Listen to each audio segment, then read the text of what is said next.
नमस्कार दोस्तों, स्वागत है आपका SSC learning point by Singh sir. आज हम करेंगे 16 जनवरी की शिफ्ट 4 का पेपर, यानी कि 16 तारीख तक सभी शिफ्ट कंप्लीट हो जाएंगी। चलिए फिर स्टार्ट करते हैं बिना देरी किए हुए। अब यहाँ से देखो, सबसे पहला सबसे आसान सवाल। सबसे पहले देखो, गुणे से पहले तो डिवाइड होगा, तो यहाँ से 12 कर दो। यहाँ से देखो, सबसे पहले ऑफ सॉल्व होगा, यानी कि 4 दूनी 8 हो गया, 3 त्रिका 9, यानी कि 3/2 आ गया। फिर यहाँ से देखो, 2 दूनी 4 हो गया, 3 से 3 कैंसिल आउट हो गया, यानी 1/2। गुणे का साइन करेंगे 2 ऊपर, गुणे में क्या है 12 है, 2 से 2 कैंसिल, 12 3 36। अगला सवाल, चतुर्थीय अनुपात निकालना। तो भैया देखो, s की power 3 upon s square t बराबर हो गया एस टी स्क्वायर, और हमें फोर्थ अनुपात निकालना है। तो देखो, यहाँ से एक s और ये 2, ये तीनों को काट देगा, और यहाँ पर देखो चौथा अनुपात जब हम निकालेंगे तो t की पावर 3। अगला सवाल, दो कारें दोपहर 12 बजे एक ही समय में 3.6 किलोमीटर के एक वृत्ताकार पथ पर चक्कर लगाना शुरू करती हैं। वे समान बिंदु से दूरी करती हैं, समान बिंदु से शुरू करती हैं तथा समान दिशा में चलती हैं। उनकी गति क्रमशः 72 किलोमीटर प्रति घंटा और 90 किलोमीटर प्रति घंटा है। कारें पुनः किस समय मिलेंगी? सबसे पहली बात, समान दिशा में जा रही हैं, यानी कि 3.6 किलोमीटर को हम लिख सकते हैं 3600 मीटर। ठीक है। अब यहाँ से देखो, इसलिए लिख रहे हैं क्योंकि देखो 12 बजे चलती हैं, यहाँ पर सारा सब कुछ का 12 के बाद कुछ मिनट लग रहे हैं, तो हम इसलिए मिनट में बनाएंगे। तो अब जब समान दिशा में चलने तो चालें क्या होंगी, घट जाएंगी, यानी कि 10 से 2 गया 8 बचा, 8 से 7 किया 1, 18 किलोमीटर प्रति घंटा, 5/18 किया तो मीटर प्रति सेकंड हो गया। 18 से 18 कट गया, यहाँ से करेंगे 5 7 35, 5 दूनी 10, यानी कि 720 क्या आ गए, ये सेकंड आ गए। अब मिनट बनाते हैं तो 60 का भाग करते हैं, यानी कि 12 आ गया, यानी कि 12 बजे के बाद उसने 12 मिनट और लगेंगे तो वो मिल जाएंगे। अगला सवाल, सुमन और अरुण मिलकर एक कार्य को 96 दिनों में, अरुण और राहुल 48 दिनों में, राहुल और सुमन 80 दिनों में कर सकते हैं। फिर राहुल, सुमन और अरुण मिलकर कार्य को लगभग कितने दिनों में पूरा करेंगे? तो देखो 96, 48 और 80, इन दोनों का एलसीएम लिया, 96 48 का हमें पता लग गया 96 आ गया, क्योंकि 48 दूनी 96। अब इसमें देखो 16 गुणे 5 होगा, यानी कि 96 में 16 तो चला गया लेकिन 5 नहीं गया, तो पूरा एलसीएम ये आया, यानी कि इसकी इफिशियंसी 5 हो गई, इसकी इफिशियंसी 10 हो गई, और इसकी इफिशियंसी 16 छक्का 96, 5 से 5 घट गया, यानी कि 6 हो जाएगी। समझ गए बात को कि नहीं समझे? समझना पड़ेगा। नहीं समझे तो देखो, 96 गुणे 5 किया, डिवाइड करोगे 80 से, या 16 गुणे 5 से, तो 16 हो गया, 16 छक्का 96। अब यहाँ से देखो, दोनों डबल डबल रहे हैं, यानी कि 10 5 15 और 6 21, 21/2 तीनों की इफिशियंसी आएगी। तो यहाँ से देखो, हमें 96 गुणे 5/21 2 ऊपर चला जाएगा। ठीक है, यहाँ से करेंगे 3 7 21, 3 त्रिका 9, 3 दूनी 6, 5 दूनी 10, यानी कि 320/7, 7 चौक 28 हो गया, बचा कितना 4, फिर 7 पन्ना 35, तो देखो 45, यानी कि हो सकता है राउंड ऑफ लिया गया। देखो सिंपल से करते, 7 चौक 28, 4 बच गया, 7 पन्ना 35, 5 बच गया, फिर करेंगे 7 7 49, तो देखो 5 से बड़ा आया, यानी कि राउंड ऑफ करके 46 आंसर। ठीक है, बस आप यहाँ पर टाइम बचा सकते थे, ये एलसीएम लेके इफिशियंसी डायरेक्ट निकाल लेते अगर आप इतने प्रैक्टिस करेंगे तो। अगला सवाल, एक दुकानदार 200 रुपए प्रति लीटर पर तेल बेचता है, जिससे उसने 160 प्रति लीटर में खरीदा था, लेकिन वह बेचते समय 1 लीटर के स्थान पर केवल 800 ml देता है। लाभ वास्तविक क्या होगा? देखो सिंपल सी चीज है, 160 में खरीदा, बेच कितने में रहा? 200 में। पैसे वो ले रहा है कितने के? 1000 लीटर, 1000 ml के, और पास से दे कितना रहा? 800 ml। बस इसी का रेशियो बनाते हैं, 2 पंजे 10 हो गया, 2 चौकू 8 हो गया, यहाँ से करेंगे 4 पंजे 20 हो गया, 0 से 0 काट दो, 55 25 हो गया, 25/16 कितने का फायदा ले रहा? 9 का। किससे ले रहा? 16 से, गुणा कर दो 100 का, यानी कि 900/16, 16 पंजे 80 हो गया, फिर बचा कितना? 10, फिर 16 छक्का 96, 5 6 पॉइंट समथिंग आंसर। अगला सवाल, 500 मीटर की दौड़ में P 2 किलोमीटर प्रति घंटा की चाल से दौड़ता है। P Q को 20 मीटर की शुरुआत बढ़त देता है और फिर भी 60 सेकंड से हरा देता है, क्योंकि चाल ज्ञात कीजिए।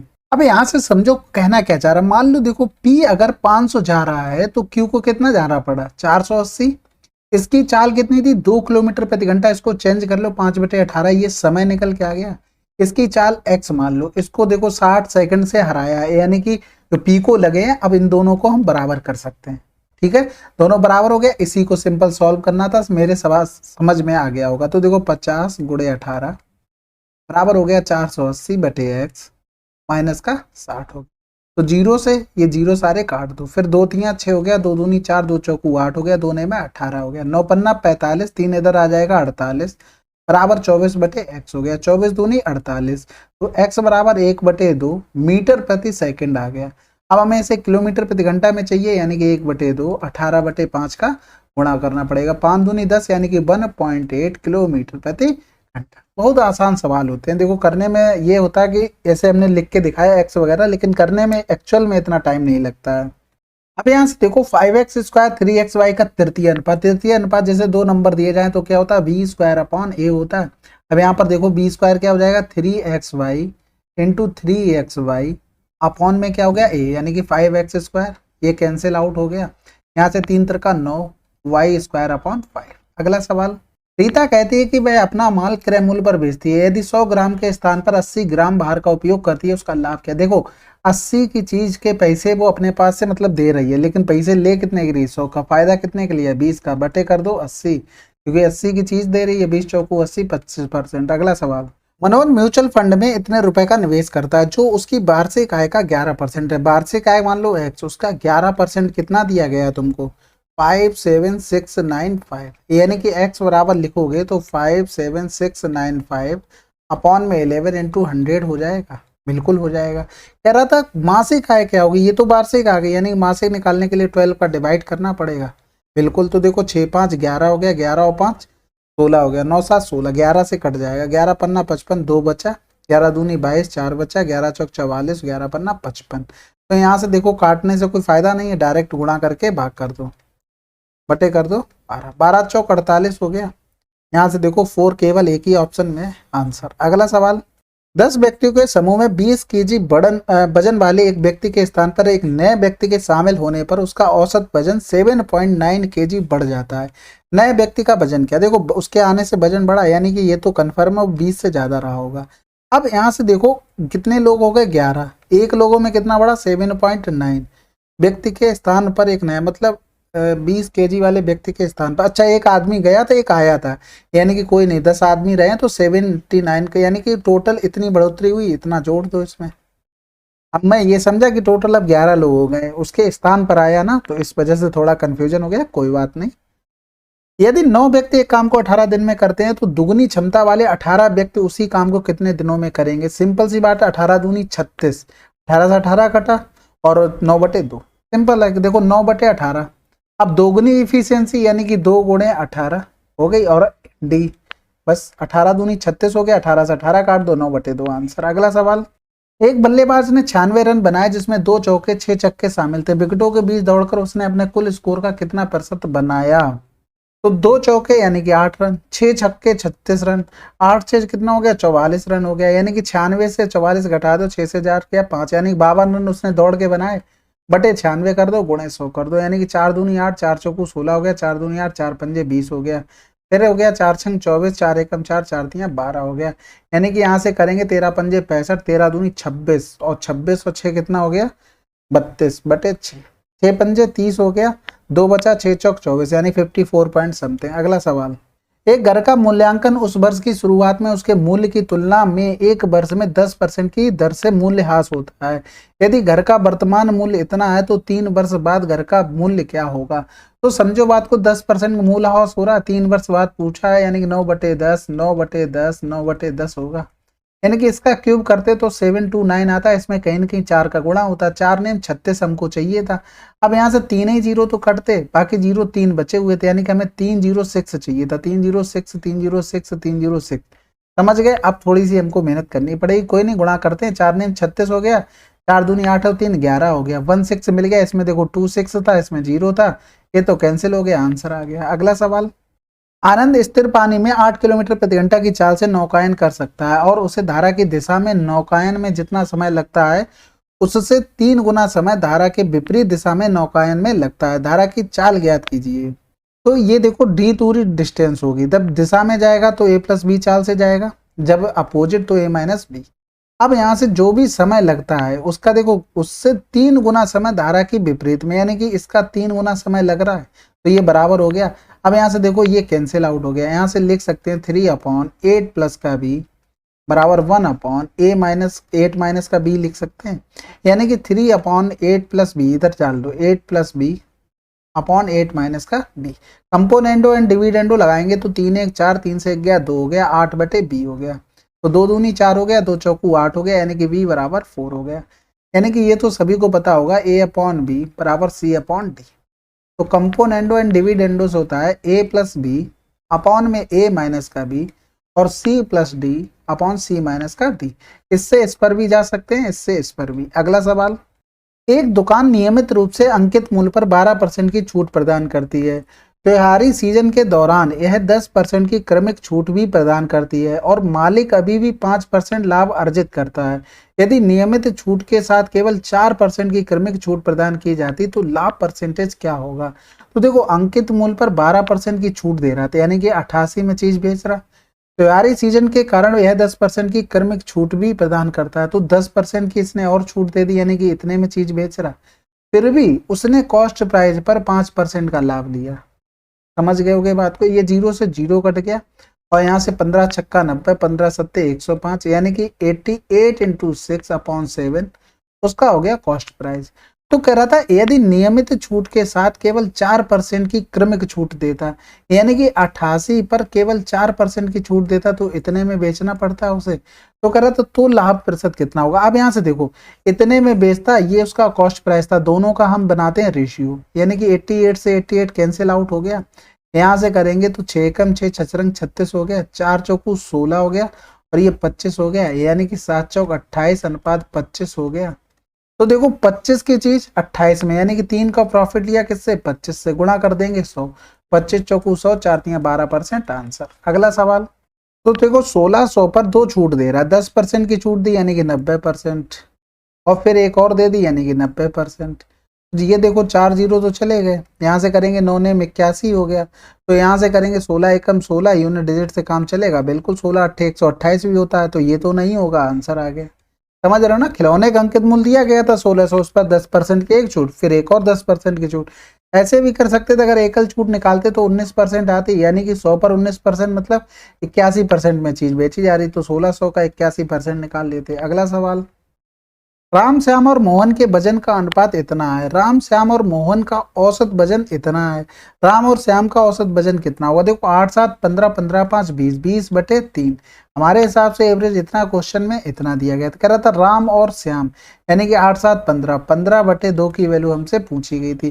तो यहाँ से देखो ये 4 बटा 3 गुना हो रहा था, 4 नहीं 3 बटे, और 3 से 3 कट जाएगा और 4, यानी कि 12 गुना हो रहा था।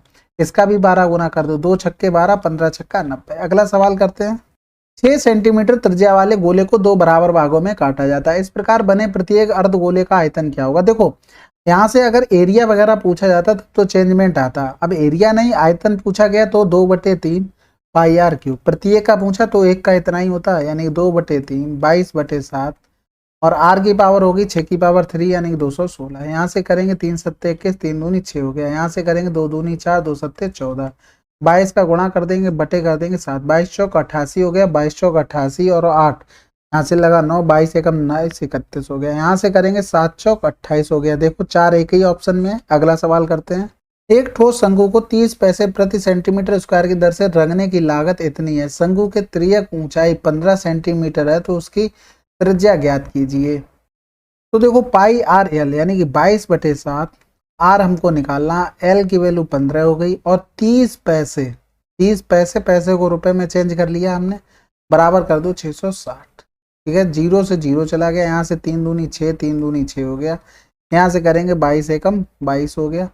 अब यहाँ से करेंगे देखो 5 तियां 15 हो गया, 5 दूनी 10 हो गया, यानी कि आर बराबर 14/3 हो गया। यहाँ से तो आया नहीं। अब समझना बात को, कुछ ना कुछ तो इसमें करना पड़ेगा। यहाँ से ये 0 और चिपकाना पड़ेगा, क्योंकि यहाँ से देखो pi r l plus r total surface area हो गया, यानी कि 22/7। आर की वैल्यू हमें पता नहीं, एल की वैल्यू 10, आर की वैल्यू हमको पता नहीं, और 30 पैसे के हिसाब से खर्चा हुआ, बराबर कितना? 660 रुपया। ये 0 चला गया, यहाँ से 3 दूनी 6, 3 दूनी 6 हो गया। फिर यहाँ से देखो एक 0 ये वाला चिपका देंगे, एक इसका, यानी कि 2200 आ गया। यहाँ से करेंगे ये कितना हो गया? 100 हो गया, यानी कि आर बराबर 10 प्लस का आर बराबर कितना हो गया? 700 हो गया।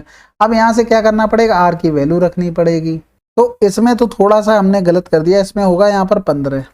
ठीक है, तो यहाँ पर आर की वैल्यू रखना शुरू करते हैं। 40 रखोगे बहुत ज़्यादा हो जाएगा, 20 रखो, 20 रखोगे तो ये 35 हो जाएगा और 20 हो जाएगा, 35 दूनी 70, 700। तो इसमें यहाँ से बोलना चाहिए था टोटल सरफेस एरिया। अब ऐसा तो पता नहीं, वैसे नहीं दिया, अगर दिया जाए तो अब मान के चलना कि टोटल सरफेस एरिया पर ही काम करना पड़ेगा। ठीक है, अगला सवाल करते हैं। तो इस तरीके से बिल्कुल ना करना। एक निश्चित राशि पर दूसरे वर्ष के लिए 20% प्रति वर्ष की दर से वार्षिक रूप से संयोजित चक्रवृद्धि ब्याज 1300 राशि क्या होगी। देखो यहाँ पर पर्टिकुलर दूसरे वर्ष का दिया गया, तो समझो पहली बार हम ब्याज निकालते अगर पहले वर्ष का तो 20% होता, समझना बात को, 20% हो गया। अब हम पहुंच गए ब्याज वाली लाइन में, अब दूसरी साल जाएंगे तो 120/100 होगा। ये ऐसे आता है, देखो जिस रेशियो में आपका ब्याज बढ़ता है ना, उसी रेशियो में अमाउंट बढ़ता है चक्रवृद्धि ब्याज में, समझ गए। यानी कि हमने यहाँ से 20% निकाला, ये ब्याज वाली लाइन में पहुंच गए। अब इसी तरीके से तो बढ़ता चलेगा। इसी की वैल्यू दी थी 1300। ठीक है, तो यहाँ से देखो 2 जीरो हमने काट दिए यहाँ से। अब x बराबर 1300 और 2 जीरो और चिपका दो, 12 दूनी 2400। समझ गए हो गई बात को। अब यहाँ से देखो 24 पंजे 120 हो गया, 10 बचा, 24 चौको 96, यानी कि 54 आंसर। क्योंकि देखो 24 चौको 96 किया, फिर भी 4 बचा, ऐसा नहीं है भाग नहीं जाएगा, तो इसलिए ये वाला गलत हो गया, ये आंसर हो जाएगा। समझ गए, इसको नोट कर लेना अगर ये चीज आपको नहीं पता है। जिस रेशियो में आपका अमाउंट बढ़ता है उसी रेशियो में आपका ब्याज बढ़ता है। पहले साल का हमने ब्याज निकाल लिया, फिर ब्याज सेम रेशियो में अमाउंट की तरह बढ़ता जाएगा। तो दूसरे साल पे हमें पहुंचना था तो उसको हमने निकाल लिया 120। तीसरे साल का कहता तो फिर से 120/100 करना पड़ता। चौथे साल का करता फिर से 120/100 करना पड़ता, क्योंकि पहले साल का ये, दूसरे तीसरे चौथे इसी तरीके से चलता जाता अगर पर्टिकुलर ईयर का बोला जाए। ये चीज ध्यान रखना। अगला सवाल करते हैं। चलिए फिर 16 जनवरी की शिफ्ट 4 आपकी कंप्लीट हो गई है। इस शिफ्ट में कुछ सवाल अच्छे थे, उनको नोट डाउन करके बढ़िया से करके रखना।